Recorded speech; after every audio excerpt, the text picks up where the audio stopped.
What is going on, everyone? Just a little bit more on yesterday's Sixers game and even moving forward with the Sixers. I just want to kind of hang out, discuss it, and it's reality that yesterday was a remarkable win out of the Sixers, and we're starting to hear news, and I saw John Clark put this up.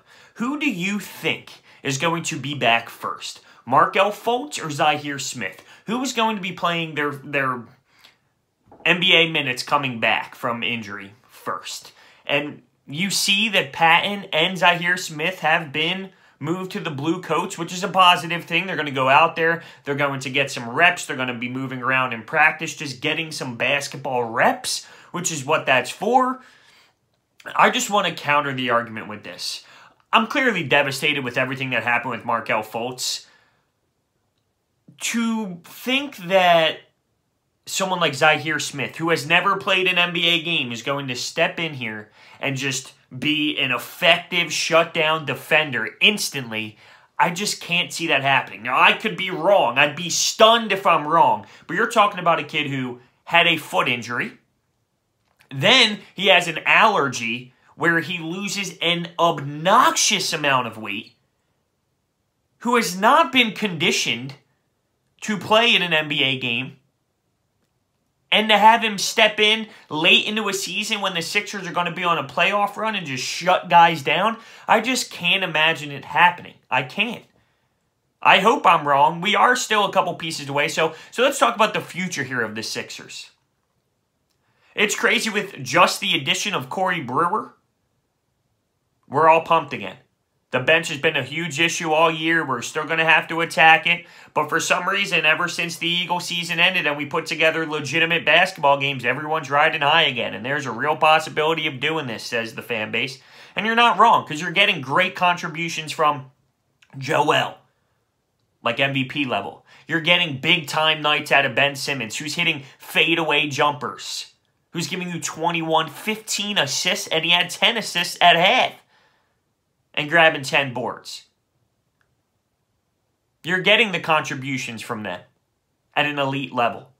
And then JJ's mixing in big threes. Guys like Landry Shaman are coming out. If we can get this bench on a great level, then we're in serious talks for the future. But let's get on Ben real quick. I'm just going to be all over the place. Ben Simmons. I'm known, and I will admit that I'm hard on Ben. I'm hard on Ben. But there are fans out there that are still upset with him after a game like last night. Now, that's where I draw the line. My man gives you 21 points. He hit a couple jump shots, too. 15 dimes and 10 boards, and gives you a triple-double in a very great win. And you're still going to be upset with him because of one time he didn't take a jump shot? Because he pulled up and stopped his dribble once? Listen, I'm all for holding these players accountable and being hard on someone because I believe that they can be even better. There is nothing you could possibly yell at Ben Simmons for after last night's game. He has taken a step up. He has taken a big, gigantic leap from earlier in the year when everybody said we didn't see any improvement. There is improvement now. His post-up game is back to the basket. It's at an all-time high for his game. He's taking the fadeaway jumpers. He's just going to have to continue to do it. The one biggest thing I would like to see him add is a face-up jumper. A lot of his jumpers spinning around, fading, post-up, like I said. The last thing he needs to add to his game is a face-up game. But he will add that as his career goes on. It's not just going to happen overnight. He's clearly uncomfortable with that. The Fultz thing, it kind of just pisses me off. I mean, we are actually getting zero contribution from our #1 overall pick. And this is nobody's fault. Don't give me Colangelo. It's really nobody's fault. Watch him in college. Watch his highlights at Washington. Watch how many points he averaged. Yeah. I mean, he was a great player. This is just crazy, and it's unexplainable, and you could never imagine this actually happening. It's no one's fault other than just bad luck. But it's crazy because, you know, with the addition of him and ZHAIRE Smith, yeah, that's the bench we're talking about. A defensive guy with ZHAIRE, another guard who can put the ball in the basket and play defense in Fultz.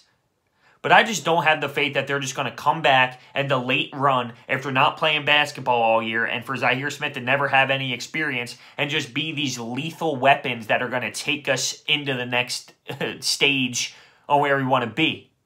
The reality is, what got us last year? Ursan, Bellinelli. These are veterans. What's helping us out this year? Corey Brewer. Now, I hope I'm wrong. I hope somehow ZHAIRE Smith comes out and he's just a late Tony Allen, Gary Payton day. I just don't know how that's possible. Put yourself in his shoes. Whatever sport you played throughout your childhood, take a year off and lose 35, 40 pounds, 50 pounds, and then go play at a high level. It's not easy. You know, these guys aren't robots. So, what I'm looking forward to is Elton Brand making a move at the buyout session. A lot of people are trying to. So you're going to have to fight with everyone else. There's a bunch of teams trying to find one more shooter for their bench, one more D guy for their bench. Now, Corey Brewer seems to be a lock. I mean, if he's getting starts and getting legitimate 30-minute nights and being very successful, then yeah, it seems like he's going to be staying here. But I'm just kind of ranting around a little bit. I am happy with yesterday's win. It was tremendous. We're off until Saturday night, which kind of stinks.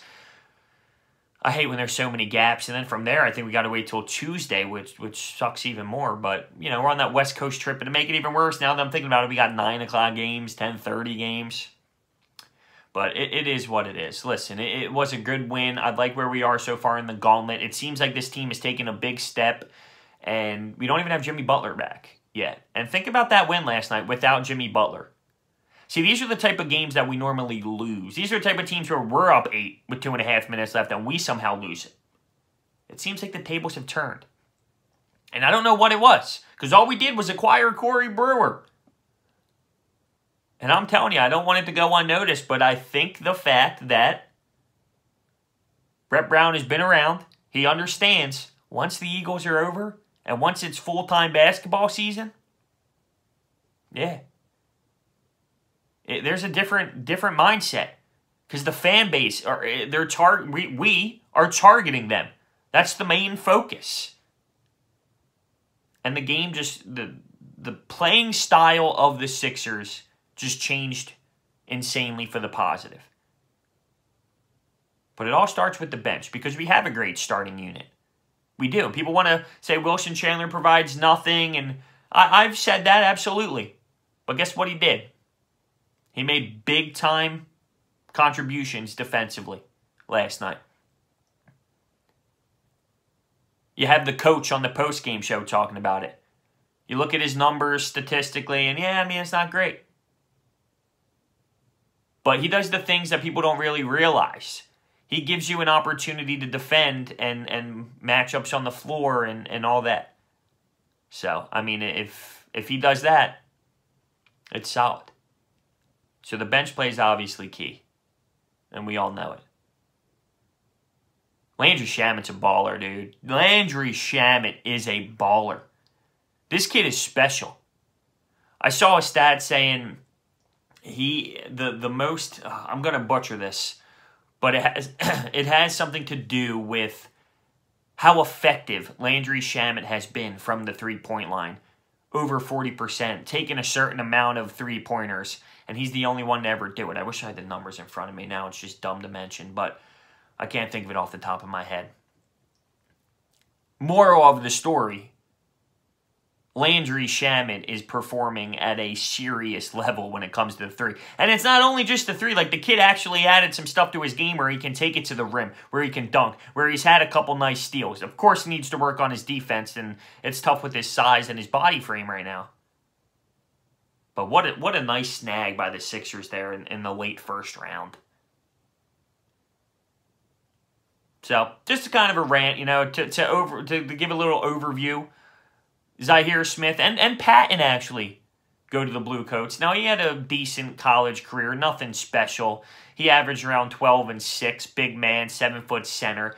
I don't have too much hope for him, but he's getting some action now. So ZHAIRE Smith getting a little bit of action with the Blue Coats. Markelle, still haven't heard anything yet. We need to add to the bench, of course. And it was a great win by the Sixers. And the last 4 games or so have just been so entertaining. And it's so nice. And remember the times where we sucked and we had to not have basketball throughout a winter? This is just crazy. I actually kind of forget what that was like. And I'm proud. I'm kind of pumped that I forget. And I don't ever want to remember. Let me know what you think down below. See you guys next time.